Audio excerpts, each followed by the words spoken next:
Dive into desktop basics. Desktop screen explanation. When you're on your desktop, you'll notice icons. These are shortcuts to your programs and files, making it super easy to get to what you need fast. Taskbar. Overview. Now, down at the bottom, you have the taskbar. This shows your open programs, so you can quickly switch between them. You'll also find your most used apps down here, ready to open with just a click. There are a few important spots on the taskbar. On the left, you've got the Start menu, which gives you access to everything on your computer, from programs to settings.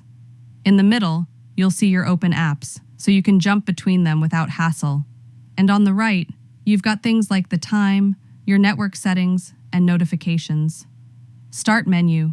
To access all your programs, click the Start menu in the bottom left. It's all neatly organized in alphabetical order. You can also go to settings here to manage updates or fix internet issues. Search bar. There's a search bar on your taskbar too. Just type in what you're looking for, whether it's a file or an app, and it'll find it in no time.